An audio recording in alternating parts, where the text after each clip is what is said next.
শুহাদাগণের শীর্ষক মাহফিল আল্লাহ তাআলা হাজির হওয়ার তৌফিক দিয়েছেন। আমরা সকলে বলছি আলহামদুলিল্লাহ। সম্মানিত সালেক ভাইগণ,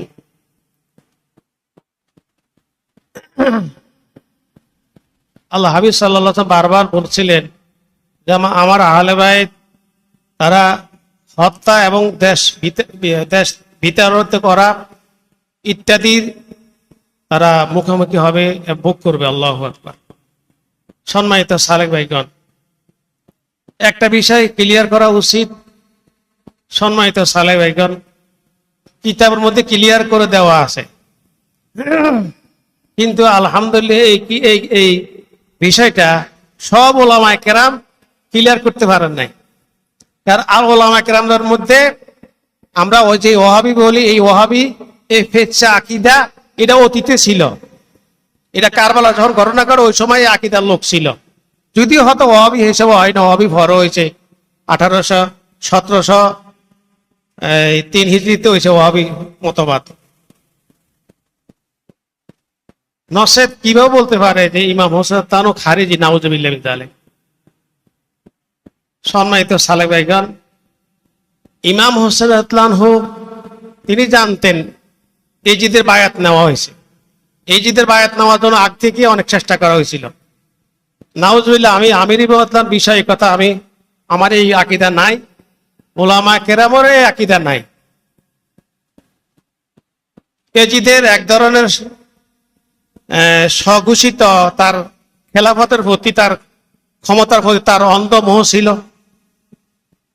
এজিদ তার ভিতরে মদ পান করা এবং গান, খারাপ অশ্লীল গান এগুলা, এবং তার দাড়ি শেভ করা, এইভাবে তার 21টা তার ফেস্ক হওয়ার তার ভিতরে খারাপ কত লোক ছিল।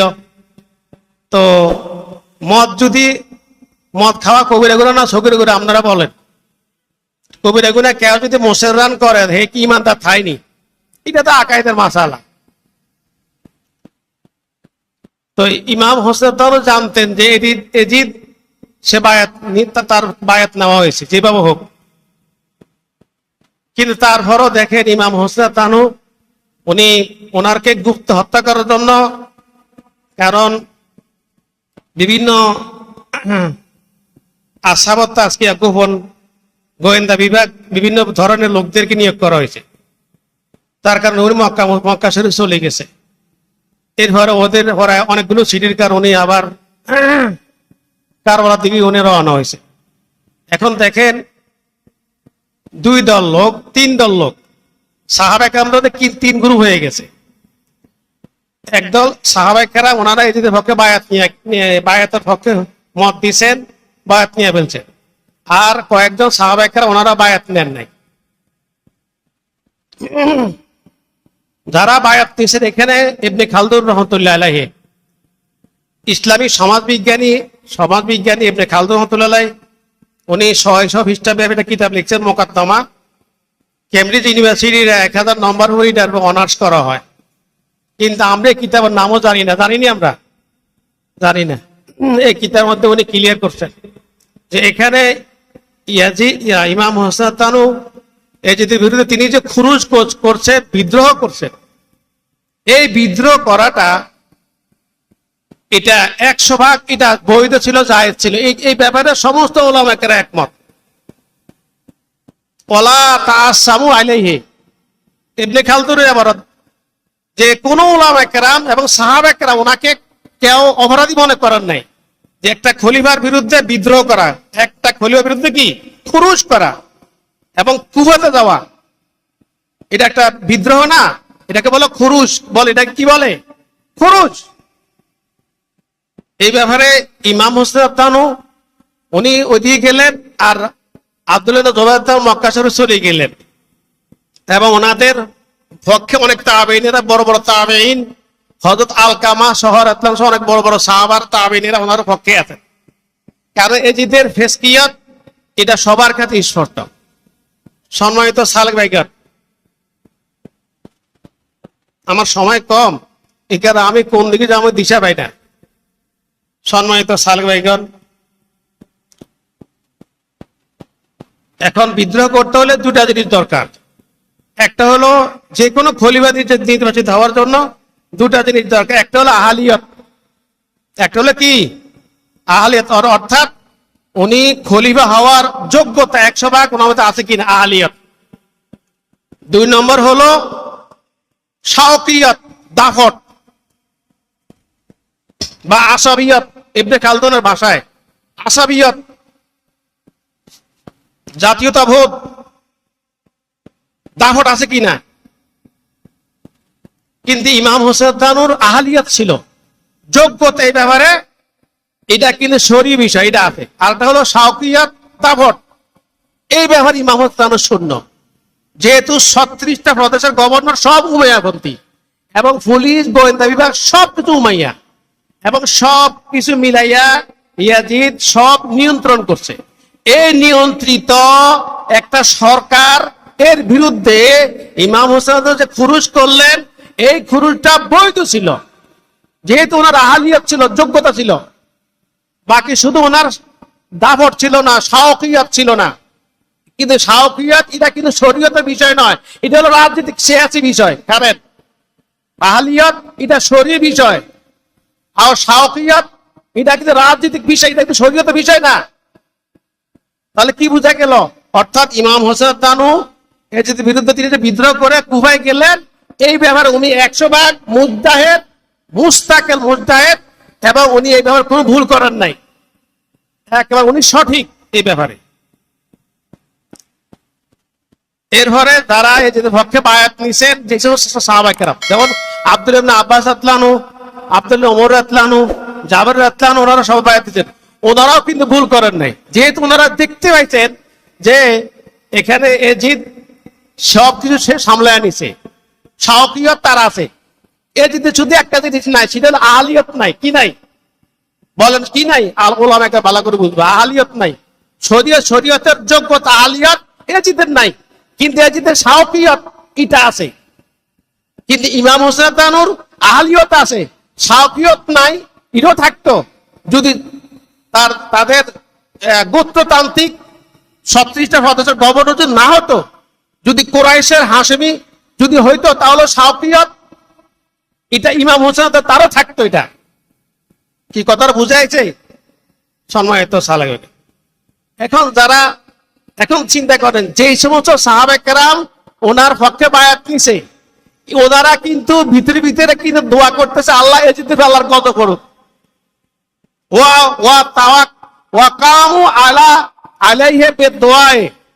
তারা বায়াত নিছে ঠিকই, কিন্তু তারা এজিদের তারা বদদোয়া করতেছে।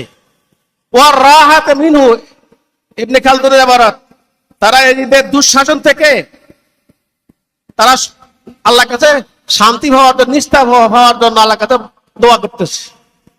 বায়াত নিছে বাহ্যিক, কিন্তু দোয়া করতেছে তার বিরুদ্ধে। তাহলে কি বোঝা গেল?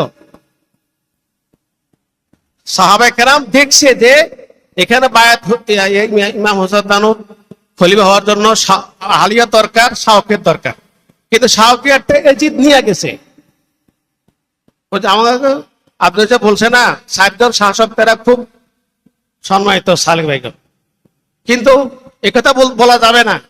ইমাম হোসেন তানু তাআসামা নাউজিল্লাহ কেউ বলে না, কিন্তু ওই যে যারা বায়াত নিয়েছেন তাদেরকে গুনাহগার এটাও বলা যাবে না। ওনারাও কিন্তু মুজতাহিদ, সাহাবায়ে কেরাম যারা বায়াত নিয়েছেন ওনারা কিন্তু মুজতাহিদ। ইমাম হোসেন তানু তিনিও মুজতাহিদ, তিনি ভুল করেন নাই। যারা সাহাবায়ে কেরামের পক্ষে বায়াত নিয়েছে তারাও কিন্তু ভুল করে না মুরশিদের আলোকে।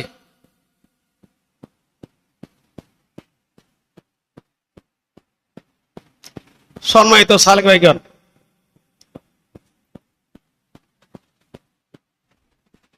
বাকি হলো আল্লাহ হাবিব সাল্লাল্লাহু আলাইহি ওয়াসাল্লাম বলছেন, আল আইমাতু মিন কুরাইশিন, নেতৃত্ব কুরাইশের মধ্যে থাকবে। কেন থাকবে? যেহেতু রাসূল সাল্লাল্লাহু আলাইহি ওয়াসাল্লাম আম্মাত ইবনে খালদুন আন্নাত আম্মাত তাবাররুকু বিউসলাতিন নবুওয়াতি ফা জারিয়াতুন ফি দামে রাসূলুল্লাহ সাল্লাল্লাহু আলাইহি ওয়া আওলাদিহি। কুরাইশ বংশের মধ্যে, হাশিমীদের মধ্যে আল্লাহর হাবিব সাল্লাল্লাহু আলাইহি সাল্লামের একটা রক্তের গ্রুপ, বিশেষ বরকতের গ্রুপ, নবুয়তুল্লাহ কানেকশনের একটা গ্রুপ আহলে বাইতের মধ্যে প্রবাহমান চলমান রয়েছে। অতএব ওনারা খেলাফতের এই এইটা যদি খেলাফতের যোগ্যতার মধ্যে এই গুণটা যদি থাকে, তাহলে সব যুগে যোগ্য খলিফা পাইতে সক্ষম, ঠিক কিনা বলেন?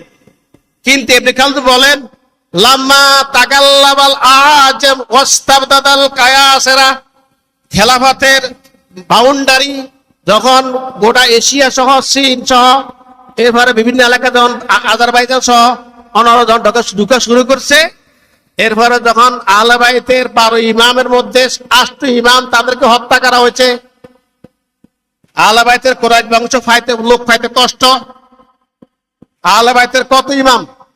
12 ইমামের মধ্যে 8 ইমামকে হত্যা করা হয়েছে, অল্প বয়সে হত্যা করা হয়েছে, নফসে জাকিয়া হত্যা করা হয়েছে, এবং তার ভাই বোন সবাই হত্যা করা হয়েছে। এখানে আহলে বাইতের লোক সবটা পাওয়া যায় না। আল্লাহ হাবিব সাল্লাল্লাহু আলাইহি ওয়াসাল্লাম বলে গেছেন, আমার আহলে বাইতের লোকের হত্যা, দেশ তার ত্যাগ করা, তাদেরকে মুখোমুখি হইতে হবে। বাস্তবে আহলে বাইতের লোকদের সমস্যা তখন দেখা দিচ্ছে।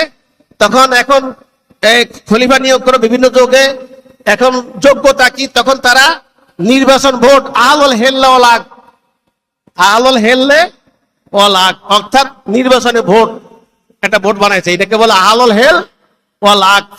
কারা? আহলুল হেল আকদ হলো তিনি ধর্মে বিশ্বাস, দিয়ানাতের বিষয় সবচেয়ে ভালো জানেন, 1 নম্বর তিনি। 2 নম্বর, যিনি সর্বোচ্চ ইসলামিক কাজী পদে আছেন তিনি।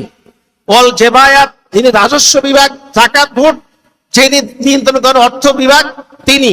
এবং 4 নম্বর, যিনি পুলিশ বিভাগে আছেন, প্রশাসন প্রতিরক্ষা বিভাগ, যিনি পুলিশ বিভাগে আছেন। এই 4 সদস্য বিশিষ্ট এদেরকে বলা হয়, এই 4 সদস্য বিশিষ্ট এদেরকে বলা আহলুল হেল্লে ওয়াল আকদ। ওনারা কুরাইশ বংশের হওয়ার না হওয়ার কারণে ওনারা পরে বিভিন্ন বংশ থেকে ভালো লোক যেখানে পাইছে, ওনারও ওখান থেকে খেলাফতের খলিফা নির্বাচন করা শুরু করছে। সম্মানিত সালেক ভাইগণ, এজিদের ইমাম হুসাইন বিষয়ে ওয়াহাবি সম্প্রদায় বিস্তার ইবনে তামিয়া সে বলেছে যে বাহ্যিকভাবে দেখা যায় আন্না ইমাম হোসেন আতলানু কানা মিন খারিজিয়্যিন, নাউযুবিল্লাহ। ইবনে তামিয়ার কিছু কিছু কিতাবের মধ্যে, তার কিতাবের মধ্যে খুব খারাপ কথা আছে, কিন্তু ইবনে তামিয়া বলতে দেখছে, হায় হায়, আমাগো মুরব্বীর এবারের মধ্যে যদি এইভাবে আহলে বাইতের বিরুদ্ধে যদি এইভাবে ইমাম হোসেনের বিরুদ্ধে যদি কথা যদি লেখা থাকে, তাহলে আমরা ধরা খাওয়া যায় তারা কিছু ফালতা লাগছে। নতুন কিতাবের মধ্যে এবাদগুলো নাই, আগের কিতাবের মধ্যে এবাদগুলো আছে, তো এটা ফালতা লাগছে। কিন্তু তারপরও সম্মানিত সালেক ভাইগণ, এজিদের পক্ষে, তারপরে বিশেষ করে মহাদেবের সৌদ, তার একটা কিতাব আছে কিতাবত তাওহীদ, মহাদেব আব্দুল্লাহ একটা কিতাব আছে কিতাবত তাওহীদ। এই কিতাবত তাওহীদের মধ্যে এজিদের পক্ষে তিনি তার লেখনের মধ্যে নির্লজ্জ ভাবে সেখানে তার লেখার মধ্যে সেখানে এসেছে। তার লেখাকে পরবর্তী আলে সৌদ তারাও কিতাব লিখেছে, তাদের কিতাব মধ্যে এসেছে। সম্মানিত সালেক ভাইগণ, তাদের পুরাতন কিতাবের মধ্যে এগুলো এসেছে। পুরাতন কিতাব যেখানে দেখেন সেখানে তাদের ইমাম হোসেনের বিপক্ষে, অর্থাৎ ওনাকে খারেজি হিসাবে ধরা হয়েছে, নাউজুবিল্লাহ। আগেরকার ওলামায়ে কেরাম, 4 মাযহাবের ওলামায়ে কেরাম, ওনারা আহলে সুন্নাত ওয়াল জামাত 4 মাযহাবে একমত। ইমাম হোসেন কখনো খারিজি ছিলেন না, যেহেতু উনি আলিয়ত ছিল। আর শাওকরাতিরা তো শরীয়তের বিষয় না, ওটা তো লঙ্ঘন করতে করেন নাই। সমস্ত আহলে সুন্নাত ওয়াল জামাত, মাতুরিদি বলেন, আশারি বলেন, সমস্ত মাযহাব, সমস্ত আকায়েদের সমস্ত গ্রুপে একমত যে ইমাম হোসেন তিনি হকের উপরে ছিলেন। কিন্তু আব্দুল্লাহ নজদি নির্লজ্জ, অভিশপ্ত আব্দুল্লাহ নজদি, তার লেখালেখির মধ্যে মারাত্মক কলম এসেছে, তার কলমের ভিত্তিতে পরবর্তী কিছু কলম লেখা হয়েছে। সম্মানিত সালেক ভাইগণ, তো এমনকি তারা কাবা শরীফে একটা বাবু আছে, বাবে ইয়াজিদ, তাদের বিভিন্ন গরানা, তারা এজিদের বর্তমান সরকারের ইবনে সৌদ সরকার, তারা এজিদের যথেষ্ট তারা মনে করে যে আমাদের এজিদের কারণে আমরা মুলুকিয়ত, রাজতন্ত্র আমরা উপহার পেয়েছি, নাউজুবিল্লাহ।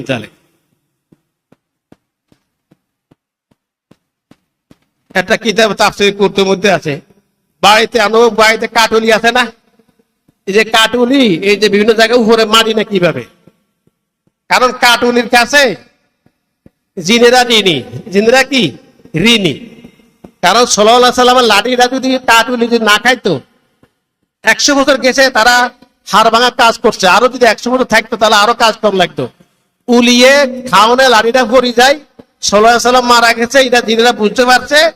এই কারণে হচ্ছে লাঠি যদি উলিয়ে না খাইতো তাহলে আরো 100 বছর কাজ কম লাগতো, উলিয়ে জিনদের বলে আরো ভোগ আছে। এই কারণে জিনেরা উলির কাছে ঋণী।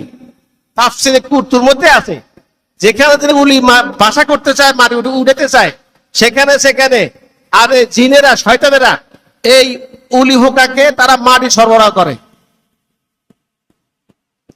অতএব ওয়াহাবি মতবাদ, ওয়াহাবি সম্প্রদায় তারা মনে করে এজিদের কারণে আমরা মুলুকিয়ত পাইছি, না মুলুকিয়ত পাইছি, অতএব এজিদের কাছে আমরা ঋণ। এই কারণে তারা এজিদের নাম বিভিন্ন প্রতিষ্ঠান, এজিদের নাম বিভিন্ন বাপ, বিভিন্ন কি বলে সাইনবোর্ড তার নাম আছে। ইমাম হোসেনের পক্ষে তারা ইয়া করে না। কেন করে না? 8 মিনিট আমরা সেই ইতিহাস শুনবো। ইমাম হোসেন যখন ওনাকে যখন নজফে যখন কারবালা ময়দানে যখন ওনাকে দাফন করা হয়েছে, আল্লাহু আকবার, কারবালার তাৎপর্য। জিবরাইল আলাইহিস সালাম বললেন, ইয়া রাসূল আল আকা আসুম্মুকা তুরবাতা কারবালা, হে আল্লাহ রাসূল সাল্লাল্লাহু আলাইহি, আমি কি আপনাকে কারবালার মাটির গ্রান আপনাকে শোনাবো কি, যেই মাটির মধ্যে আপনার সন্তান ইমাম হোসেনের রক্ত আছে। আল্লাহ হাবিব সাল্লাল্লাহু আলাইহি সাল্লামকে মাটি দেওয়া হলো। আল্লাহ হাবিব সাল্লাল্লাহু আলাইহি সাল্লাম মাটি শুনলেন, এত সুগ্রাণ। আল্লাহ হাবিব সাল্লাল্লাহু আলাইহি একবার সঙ্গেন, জিবরাইল একবার সঙ্গেন। কারবালার তাৎপর্য এই সুগ্রাণ, আকীদা, বিশ্বাস, তারপরে বিশেষ আল্লাহর বিষয়, ফয়েজ, বরকত, এই কারবালার মাটির মধ্যে বিশেষ তাৎপর্য বহন করে। ঠিক কিনা বলেন? জিবরাইল সাল্লাম আল্লাহ হাবিব বলেন, আমি কি আপনাকে শোনাবো কি? হুজুর নিজে মাটি শুনতেছেন, জিবরাইল সাল্লাম শুনতেছেন। মাটি কি সুগ্রাণ, কি কি কি সুগ্রাণ, আল্লাহু আকবার। অতএব কারবালার বিষয়ে ইমাম হোসেন তানু এবং তার মাটি বিশেষ ফয়েজ, বরকত কথা বলে। অতএব কারবালার বিষয়কে কোনো কিছু চিন্তা করা কখনো ঠিক করে কোনো ইমানদারের জন্য। সম্মানিত সালেক ভাই, 61 হিজরিতে ইমাম হোসেন তাকে দাফন করা। 102 এজিদের ওমর ইবনে আব্দুল আজিজের 5 বছর পরে ইমাম হোসেন কবর উপরে কোপ পাথর, অর্থাৎ বিশেষ একটা কোব্বা, একটা গম্বুজ বিশিষ্ট একটা বিল্ডিং বানানো হলো মানুষের জিয়ারতের জন্য, সুবিধার জন্য। 7 বছর পরে একটা লোক আইছে।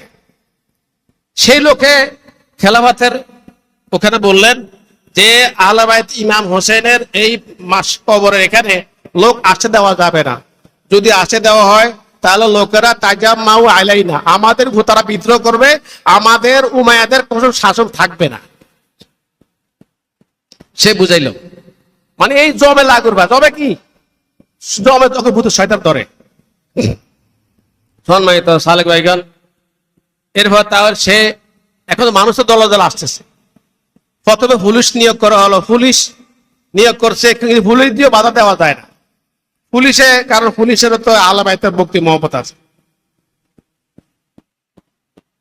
তো পুলিশ ইয়া করা হলো।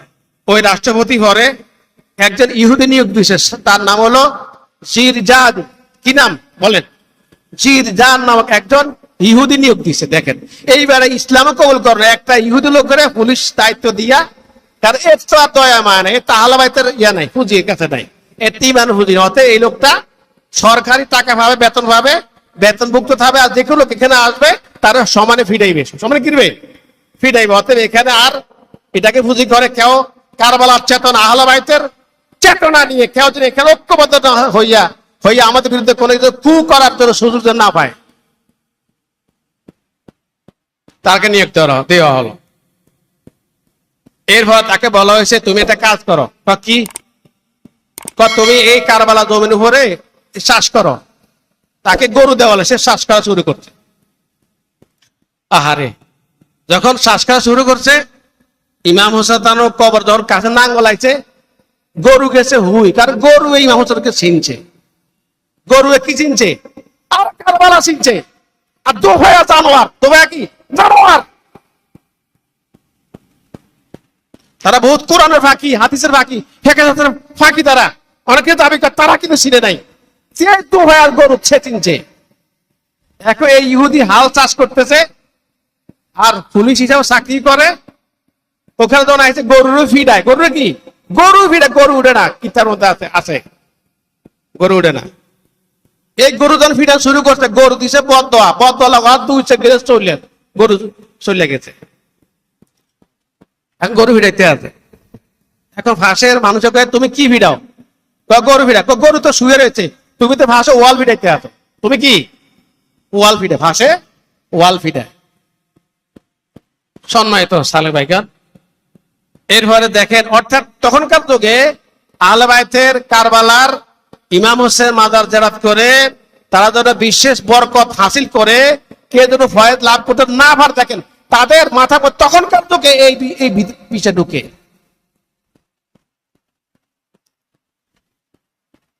এরপর 221 হিজরিতে এক লোক, একজন বড় আলিম, তিনি জিয়ারত করতে আছেন।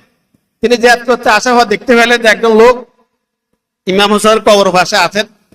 তিনি সেখানে এসে দেখলেন যে এক লোক আছে। এক লোক এসে বললেন, ভাই আপনি এখানে এখন আসবেন না, আপনি এখানে এখন আসবেন না, আগামী দিন সকাল বেলার পরে, এশাকে নামাজের পর পর্যন্ত আপনি এখানে আসতে পারবেন।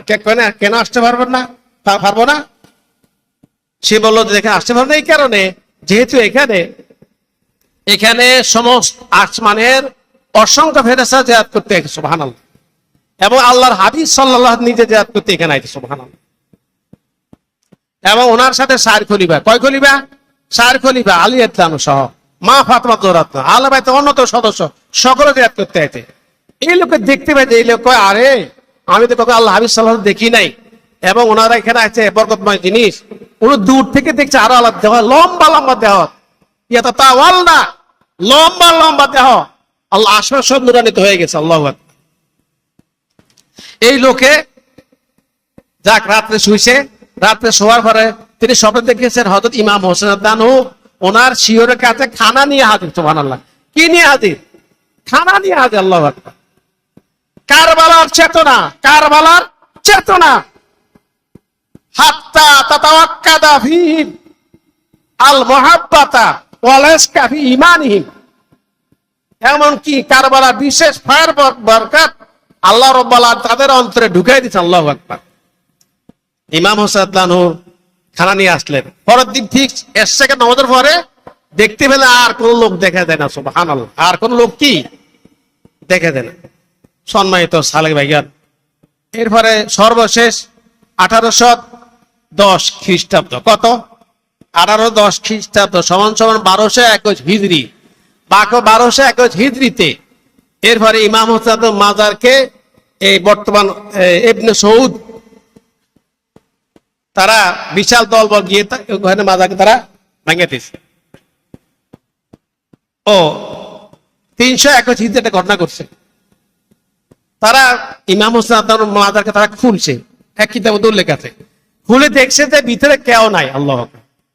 যে লোক এটা খুলছেন তাদের ইয়া ছিল যে এই নজফে এখান থেকে কারবালার এখান থেকে ইমাম হোসেনের রাদিয়াল্লাহুর এই দেহ মোবারক যদি সরাই দূরে ফেলা যায় তাহলে এখানে আর কোনো মানুষ আসবে না, মানুষ আর জানতে পারবে না। যেটা বর্তমানে আমাদের যুগে ওয়াহাবি সম্প্রদায় তারা আছে যে আল্লাহ হাবিব সাল্লাল্লাহু আলাইহি ওয়াসাল্লামকে কেন দূরে সরানো যায়। ওই নেগেটিভ লোক যখন খনন করছে ওনাকে আর হওয়া গেল না, এই কথা সরাই পড়ছে যে এখানে ইমাম হোসেন বলতে কেউ নাই, এখন তারা ফটো দিতে আছে, অত এখানে কেউ যায় না। যেমন বর্তমানে আমাদের সৌদি আরবে জান্নাতুল বাকিতে আমরা যদি বলি যে হোসেনের কবর কোনা, কেউ বলে না এখানে কিছু নাই, এখানে কি কিছু নাই, এখানে কি কিছু নাই, মানুষকে বোঝানো হয়। অর্থাৎ মানুষ যেন সঠিক নির্দেশনা আছে তারা যেন না পায়, এবং এটাকে কেন্দ্র করে কোনো ফয়েজ বরকত, এটাকে কেন্দ্র করে আহলে বাইত উপরে বিশেষ করে কোন ইয়া কেন্দ্র পুঁজি করে তাদের কোনো ক্ষমতার চলে যায় কিনা এমন কোন আশঙ্কা নাই। তারা বলে এখানে কিছু নেই, এখানে কিছু নেই, এখানে কিছু, মদিনাতে কিছু নেই, কি বলে কিনা বলেন। এটা তখনকার যুগের সব, তখনকার যুগের। এখন 310 হিজরিতে এই ঘটনা ঘটছে, তখন একজন আশিক রাসূল তিনি নিজে খনন করে দেখছে মাশাআল্লাহ তিনি এখানে আছেন, সুবহানাল্লাহ। এখানে কি লাশ মুবারক অক্ষত।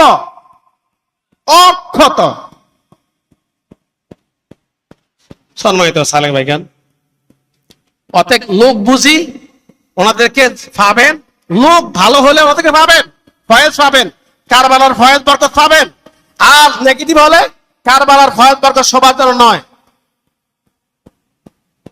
আয় মর্দ মুসলমান তুঝে কারবালা কসম হয়, শামশির বেকায়েব হতো নেকাল আসিরে ময়দান, দুশ্মন হো মুকাবেল তো লাগা নারায়ে তাকবীর, উস বাতিল কি লস্কর কো বানা লোকমায়ে শামশির। আমি আলতাফ হোসেন হালির কারবালার প্রসঙ্গের বয়াতগুলো বলে আমার এই ত্রুটি বিচ্যুতি আলোচনা এখানে শেষ করছি।